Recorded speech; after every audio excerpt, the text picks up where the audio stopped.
이 모든 것을 깨달았느냐? 그러하오이다.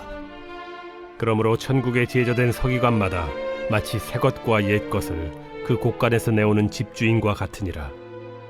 예수께서 이 모든 비유를 마치신 후에 그곳을 떠나서 고향으로 돌아가사 그들의 회당에서 가르치시니 그들이 놀라 이르되, 이 사람의 이 지혜와 이런 능력이 어디서 났느냐? 이는 그 목수의 아들이 아니냐? 그 어머니는 마리아, 그 형제들은 야고보, 요셉, 시몬, 유다라 하지 않느냐? 그 누이들은 다 우리와 함께 있지 아니하냐? 그런즉 이 사람의 이 모든 것이 어디서 났느냐? 하고 예수를 배척한지라. 예수께서 그들에게 말씀하시되, 선지자가 자기 고향과 자기 집 외에서는 존경을 받지 않음이 없느니라. 그들이 믿지 않음으로 말미암아 거기서 많은 능력을 행하지 아니하시니라. 하루의 시작을 주님과 함께 하시며 하나님 앞에 나오는 모습을 통해 하나님의 인도하심을 구하는 하루가 되시길 소망합니다. 오늘의 말씀은 이 마태복음 13장의 마지막 부분입니다. 13장은 이 7개의 비유를 통해 이 11장과 이 12장의 내용을 함축해서 설명해주고 계십니다.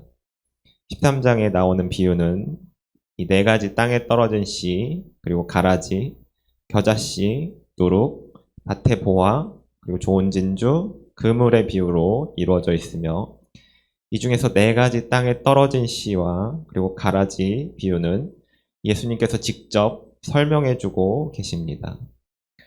여기서 다시 구분해 보면 많은 사람들에게 이 공개적으로 말씀하신 비유는 4가지 땅에 떨어진 씨와 가라지, 그리고 겨자씨, 누룩까지는 이 무리들에게 말씀하셨습니다. 하지만 비유에 대한 설명은 제자들에게만 하셨다는 사실입니다. 13장 10절을 보시면 제자들이 예수께 나와로 이 4가지 땅에 떨어진 씨에 대한 비유를 제자들에게만 설명해 주십니다. 그리고 또 가라지 비유를 설명하시면서 13장 36절을 보면 예수께서 무리를 떠나사 집에 들어가시니 제자들이 나와 이르되 라고 하면서 가라지 비유에 대한 설명을 해주고 계심을 알 수 있습니다. 즉 무리에게 하신 말씀과 제자들에게 하신 말씀은 구별되어 있었습니다. 그리고 이 설명을 하신 뒤에 제자들만을 위한 3가지 비유를 더 말씀하신 것입니다. 이 마태복음 13장의 핵심은 바로 천국에 대한 비유로 설명하고 계십니다.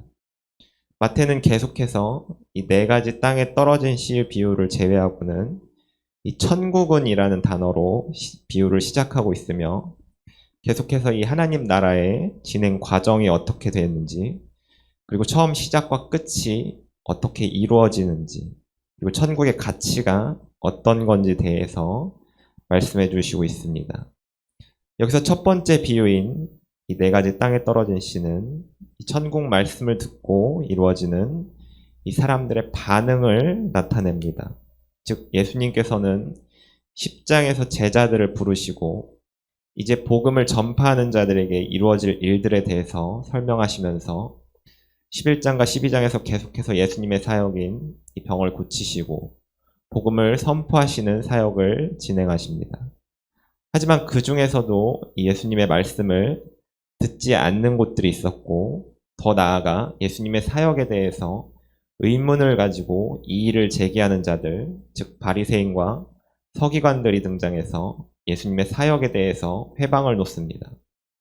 이런 상황 가운데 예수님께서는 산상수훈에서 이 천국을 선포하신 것과 같이 이번에는 비유를 통해 다시금 천국에 관해 이 비유로 설명해주고 계십니다. 또한 예수님께서는 이 비유를 들어 설명하실 때 이 실제 현실의 시대상과 종종 사용하는 표현을 이용해서 이 비유를 말씀하고 계십니다. 간단히 설명드리면 이 가라지 비유는 이 가라지 비유에서 나온 원수가 이 곡식 가운데 가라지를 덧뿌리고 가는 일은 실제 이 시대에서 이루어지는 일이었습니다. 이 원수의 밭의 수확량을 줄게 만들기 위해 독보리라 불리는, 즉 주변에 있는 식물들과 뿌리가 함께 엉겨붙어 자라면서 이 영양분을 빼앗는 씨앗을 뿌리는 일이 종종 일어났습니다. 이와 관련된 로마 법까지도 있었을 정도입니다. 그리고 이 독뿌리는 이 뿌리가 함께 엉겨 붙었기 때문에 자란 뒤에 뽑게 된다면 이 곡식까지도 상처 입히게 되는 상황이 발생하는 것입니다. 그리고 이 독뿌리는 어느 정도 자라기까지는 이 곡식과 별다른 차이를 보이지 않습니다. 즉, 이 비유에서는 지금 우리가 살아가고 있는 세상에는 예수님을 나의 주님으로 받아들인 사람과 그렇지 않은 사람이 공존하고 있다고 말하고 있습니다.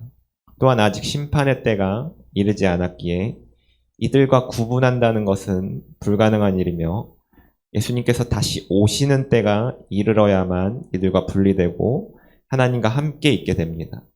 즉, 이 세상에는 예수님께서 뿌린 좋은 씨와 사탄이 뿌린 가라지가 함께 있습니다. 이 둘 중 누가 진짜인지는 확인하기 어렵습니다. 단단하게 얽혀 있습니다. 이는 교회 안에서도 그렇습니다. 우리로서는 절대 알 수 없습니다. 그렇기에 끊임없이 경각심을 가지고 이 믿음의 경주를 마쳐야 하는 이유입니다. 예수님은 본문 51절 이제 이 모든 것을 깨달았느냐라고 질문하십니다. 그때 제자들은 긍정의 대답을 보입니다. 이는 13장 11절에 천국의 비밀을 아는 것이 너희에게는 허락되었으나 그들에게는 아니 되었나니로 나오고 있는데 예수님께서 지금까지 말씀하신 이 천국에 대한 비밀을 이 제자들은 이해할 수 있도록 허락해 주셨다는 것입니다. 그리고 제자들이 허락받은 이유는 이들이 예수님을 마음속에 구주로 받아들였기 때문입니다. 즉, 우리가 예수님을 받아들일 때 주님께서는 우리에게 정말 많은 것들을 허락해 주십니다. 가장 먼저는 우리가 하나님 앞에 나아가는 것이 허락되었습니다. 이전까지 우리는 나의 죄 문제를 해결할 수 없고 하나님을 만나고자 해도 만날 수가 없었습니다. 하지만 예수님께서 이 땅에 오셔서 나의 죄를 대신 짊어지시고 또 십자가에 못 박히심으로 우리의 죄 문제가 해결되었으며 이제는 하나님 앞에 나아가서 하나님을 만나고 또 하나님과 함께 관계를 맺으며 하나님과 친밀해질 수 있게 되었습니다. 그러함으로 우리는 하나님의 음성을 들을 수가 있게 되고 또 때로는 나의 마음속에 감동으로 그리고 왠지 내가 이렇게 행동해야 할 것만 같은 이끄심을 통해 나를 하나님의 일에 동참하게 만들어 주십니다. 이제 더 나아가 이제는 예수님과 함께 동행하는 것이 허락되었습니다. 예수님과의 동행은 나의 의, 즉 나의 모든 더러운 죄를 십자가에 못 박은 이후에 예수님께서 걸어가시는 길을 함께하게 되었다는 것입니다.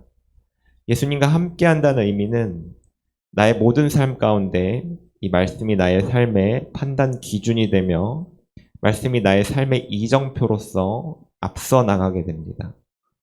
예수님은 말씀이 육신이 되어 이 땅에 오신 분이시기에 예수님께서도 하나님의 모든 말씀을 순종하신 것과 같이 우리 또한 예수님과 함께 이 모든 말씀을 순종할 수 있도록 우리는 허락되었습니다. 나는 보잘것없지만 부족하고 연약하고 계속해서 쓰러지지만 그럼에도 예수님을 힘입어 나아갈 때 비로소 우리는 세상을 이겨낼 수 있는 능력을 가지게 됩니다. 즉, 4가지 땅에 떨어진 씨 비유에서 이 씨는 말씀인데 말씀이 사람들 가운데 계속해서 뿌려지게 됩니다. 하지만 사탄이 빼앗기도 하고 환난이나 박해 때 넘어지기도 하며 세상의 염려와 재물의 유혹에 막히기도 하고 비로소 좋은 땅에 떨어질 때 결실하여 거두게 됩니다. 즉, 예수님과 함께 나아갈 때 우리는 비로소 결실하여 거두게 된다는 것입니다. 이 결실이 바로 세상에서 그리스도의 사랑으로 믿지 않는 자들을 향해 나아가며 그들 중에 주께로 돌아오는 자들이 바로 결실하여 거두는 자들입니다. 그리고 성령님께서 나를 이끌어 주심이 허락되었습니다. 로마서 10장 17절은 그러므로 믿음은 들음에서 나며 들음은 그리스도의 말씀으로 말미암았느니라. 즉, 우리의 믿음은 그리스도의 말씀이 내 삶에서 실제적인 체험으로 일어날 때 더 확실하게 믿게 됩니다. 신앙생활을 처음 시작할 때에는 말씀을 계속해서 들음으로써 영의 양식을 먹습니다.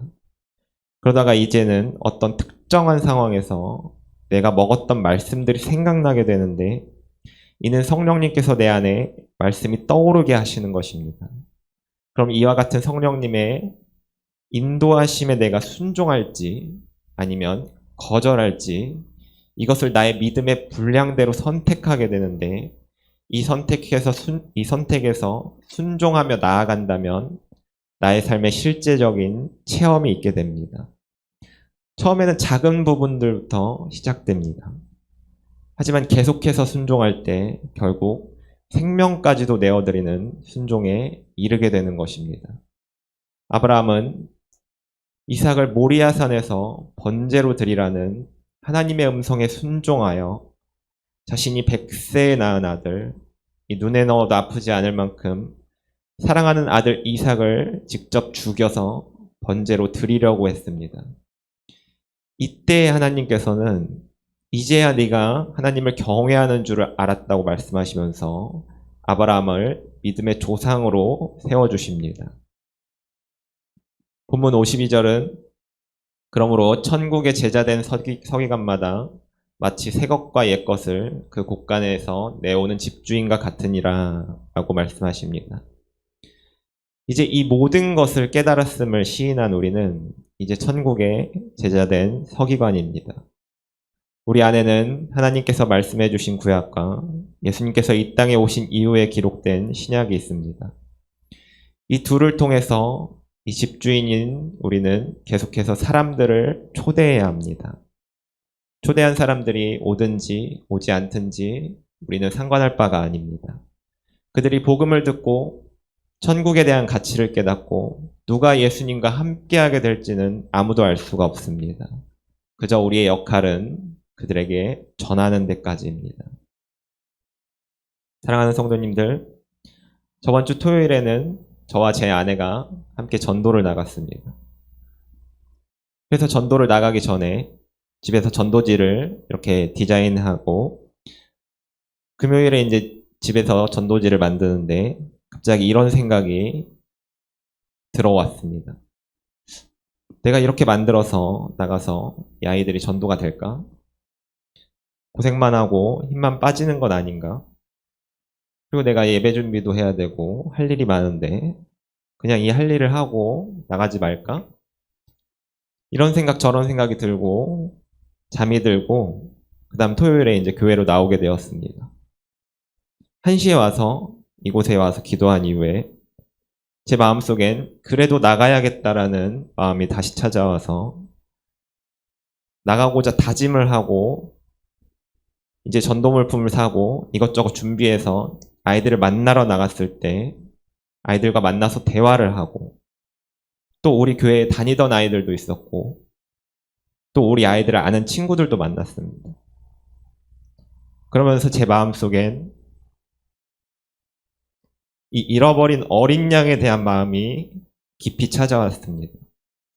마태복음 9장 36절 38절까지 무리를 보시고 불쌍히 여기시니 이는 그들이 목자 없는 양과 같이 고생하며 기진함이라.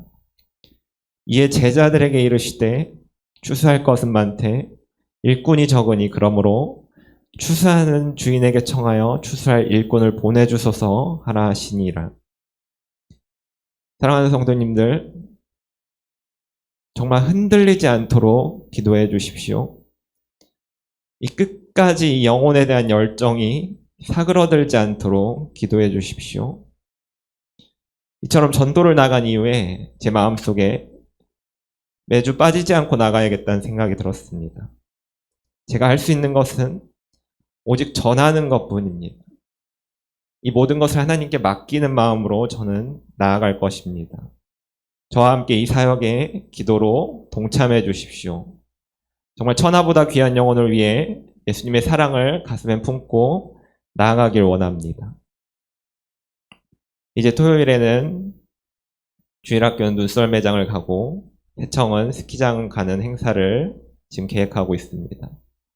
안전한 행사도 중요하지만 이곳에 아이들이 초대되어 오기로 했고 또 아이들과 즐거운 시간을 보내길 원합니다.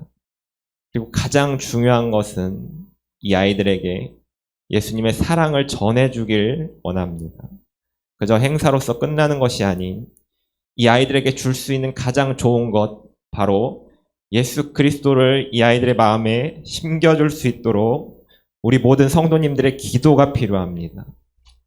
그러므로 이 아이들이 천국의 가치를 깨닫고 예배로 나와 하나님을 만나며 하나님 안에서 살아갈 수 있도록 정말 간절히 소원하며 나아갑니다. 우리 모두 천국을 이해하게 되며 천국의 제자된 서기관과 같이 풍성한 나눔을 통하여 그리스도의 사랑으로 복음을 선포하게 되시기를 축복합니다. 기도하겠습니다. 나로 깨닫는 은혜를 허락해 주시니 감사합니다. 천국을 더 깊이 깨닫게 하시며 천국의 가치를 알게 하여 주사 우리가 있어야 할 곳이 어딘지를 바라보게 하여 주옵소서. 계속해서 하나님 나라를 선포하며 나아가게 하시며 담대함으로 흔들리지 않고 나아가게 하옵소서. 예수님의 이름으로 기도합니다. 아멘.